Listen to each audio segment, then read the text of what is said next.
श्रोते हो नमस्ते. आपल्या सर्वांना शुभ दिवस. श्रोते हो, जोपर्यंत आपण उत्सुक असतोय, जोपर्यंत आपल्यात विश्वास असतोय आणि जोपर्यंत आपण काम करण्यास तयार असतोय, तेव्हा आपण कोणतेही काम करू शकतो आणि आपण काहीही मिळवू शकतो. श्रोते हो, जीवनात कुठलंही लक्ष्य प्राप्त करताना सर्वात महत्त्वाची गोष्ट म्हणजे मेहनत असते आणि धैर्य असतं. जर आपण प्रामाणिकपणे परिश्रम घेतलं आणि कधीही संयम गमावला नाही, तर आपण आपल्या मेहनतीनं पाऊल टाकत असाल तर श्रोते हो, जगातील कोणतीही शक्ती आणि कोणताही अडथळा हा तुम्हाला यशस्वी होण्यापासून रोखू शकत नसतोय. परंतु बऱ्याचदा असं घडतं की जेव्हा आपल्याला कठोर परिश्रम करूनही यश मिळत नाही, तेव्हा आपण निराश होण्याचा प्रयत्न सोडून देतो. पण श्रोते हो, आपण कधीही निराश होऊ नका. अशा वेळी आपल्याला पुन्हा एकदा पूर्ण ताकदीनं प्रयत्न करणं आवश्यक असतं आणि ते प्रयत्न आपण निश्चित करायचं. नक्की विचार करा. चला, आजही आपल्यासाठी सुंदर विचारांची ही स्टोरी, ही मालिका अशीच पुढे घेऊन आलोय. चला करूया सुरुवात सुंदर विचारांना, सुंदर सुविचारांना.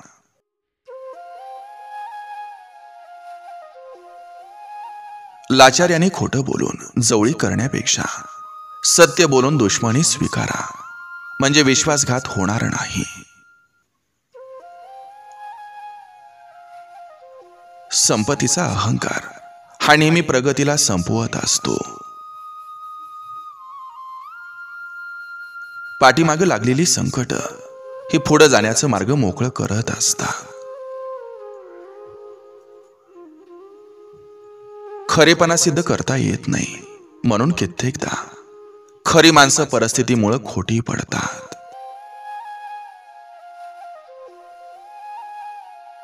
गरज असली की पैसा आणि माणसं दोन्हीही उपलब्ध नसतात. मात्र अडचणी एका क्षणाचा विलंब न करता उभ्या राहतात. नको ते मिळत जातं, हवं तेच नेमकं सुटत जातं. कठोर परिश्रम करतो त्याला आयुष्यात काहीच कमी पडत नसतं.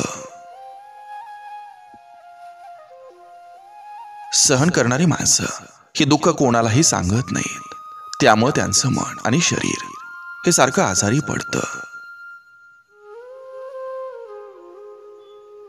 कर्ज फेडलं जातं, पण उपकार फेडता फिटत नाही.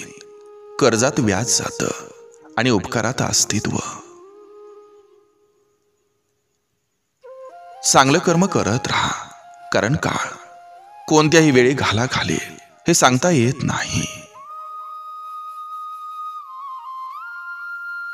कधी कधी सगळं काही माहीत असून सुद्धा वेड्याचं सोंग घ्यावं लागतं, कारण खरं खोटेपणापेक्षाही आपल्याला नातं जास्त महत्वाचं असतं.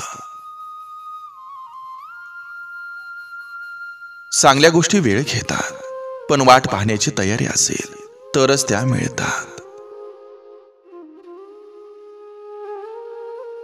समाजानं छळल्यावर माणूस मुळात जसा तो नसतो तसा बनवून जातो. एखाद्याला छळायची सुद्धा मर्यादा असायला हवी, कारण असाच कोणी जन्मानं करणं बनत नसतो. तुम्ही पुढे जाताय याचा त्रास नेहमी तुम्हाला कमी लेखणाऱ्या व्यक्तीला फार होतो. तुमच्या प्रगतीकडे कौतुकानं बघणाऱ्याला कधीच होत नाही.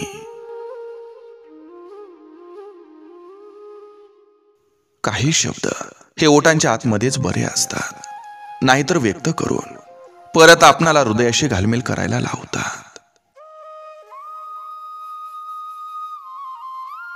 वेळ आपलाय, हवा असल्यास त्याचं सोनं करा आणि नको असल्यास झोपेत घालवा.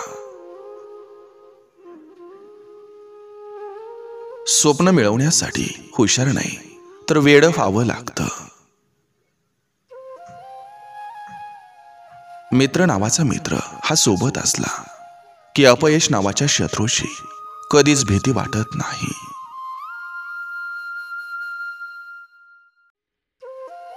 जरी आपण कपडे घालण्यात निष्काळजी राहिला तरी चालेल, पण तुमचा आत्मा हा तंदुरुस्त ठेवा.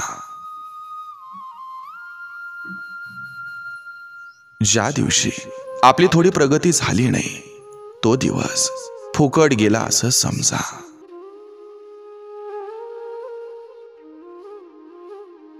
जोपर्यंत आपण इतरांना आपल्या समस्या आणि अडचणींचं कारण समजत आहात तोपर्यंत आपण आपल्या समस्या आणि अडचणी या मिटवू शकत नाही. माणसाला त्याच्या ध्येयात यशस्वी होण्यासाठी स्वतःवर विश्वास ठेवणं हे खूप महत्वाचं असतं. या जगात काहीही अशक्य नाही. आपण जितकं विचार करू शकतो ते करू शकतो आणि आपण आजपर्यंत न विचार केलेल्या गोष्टींचा विचार करू शकतो.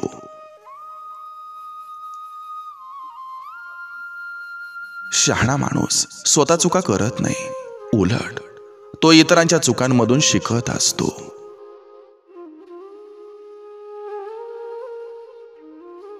देवासमोर केवळ प्रार्थनाच करू नका, तर ध्यान सुद्धा करा.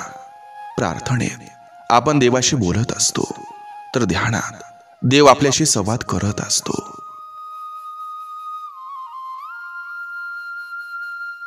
वेळेचा सदुपयोग करायला शिका, कारण जगातील बहुतेक यशस्वी लोकांनी त्याचा वापर केलाय. जो मैदानात हारतो तो पुन्हा जिंकू शकतो, परंतु मनातून हारणारा माणूस कधीही जिंकू शकत नाही.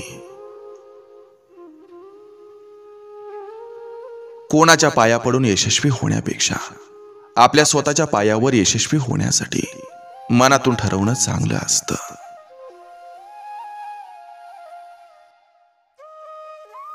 आपलं ध्येय हे योग्य असल्यास अपयश तुम्हाला थांबवण्याऐवजी पुढे जाण्याची हिंमत देईल. ज्या व्यक्तीला मुक्तपणे वावरायची सवय झालेली असते अशी व्यक्ती कधीच बंधनात राहू शकत नसते. भावकीवर जळण्यात आणि जळवण्यात जर तुम्हाला अजूनही मजा येत असेल तर तुम्ही अजूनही मोठे झालेच नाहीत. दुनिया खूप मोठी आहे.